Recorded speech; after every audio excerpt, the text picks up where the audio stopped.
أعوذ بالله من الشيطان الرجيم بسم الله الرحمن الرحيم. Le cheikh ici explique un point important, il explique la bid'a, et qu'il y a deux catégories de bid'a. Et des fois, le fait que les gens ne comprennent pas ces deux catégories-là, ça fait qu'ils ne savent pas distinguer entre qu'est-ce qui est bid'a et qu'est-ce qui n'est pas bid'a parfois. Et donc, le cheikh il dit que la bid'a, elle se divise en deux catégories. La bid'a réelle et la bid'a par ajout, si on veut. Et la bid'a réelle, c'est quoi? C'est quelque chose qui a été inventé, qui n'a aucun fondement dans la religion. C'est-à-dire, il n'y a aucune origine dans l'islam, ni dans le Coran, ni dans la Sunna. Comme par exemple, le fait de célébrer la naissance du prophète, sallallahu alayhi wa sallam, et de chercher la baraka dans les vestiges ou les restes des monuments ou des choses qui existent dans certains endroits. Tu les touches pour essayer d'avoir une baraka ou des choses comme ça.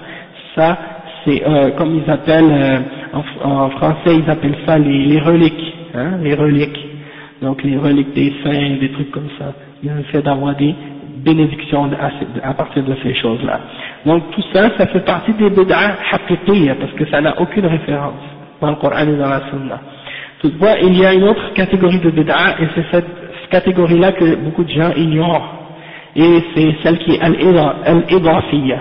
C'est-à-dire que c'est le fait de faire une adoration qui est légiférée à la base. Elle existe dans l'islam, elle est dans le Coran, elle est dans la Sunna.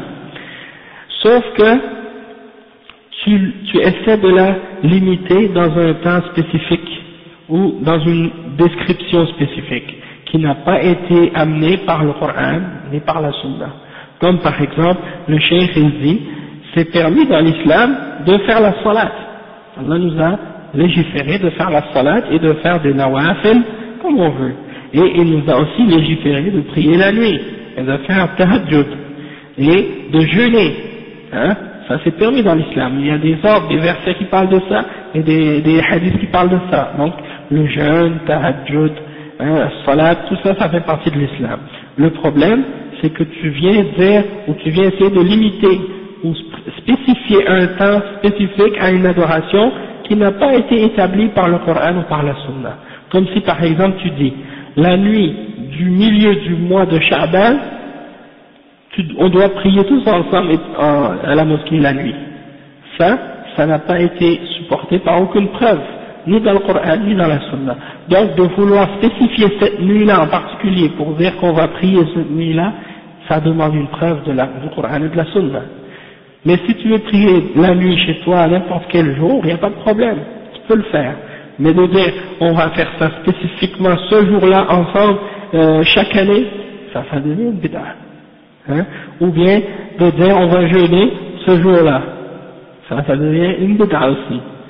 Mais le jeûne à la base c'est permis, et faire qiyam al-layl c'est permis, tant qu'on n'a pas spécifié un temps spécifique ou une façon spéciale de le faire. Comme par exemple, le cheikh il dit,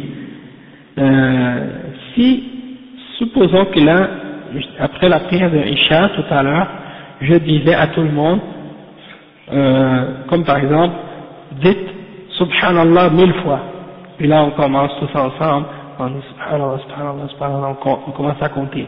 Et là après quand vous avez tous fini, là je dis ok, dites Allahu Akbar 1000 fois, et là on commence, Allahu Akbar, Allahu Akbar.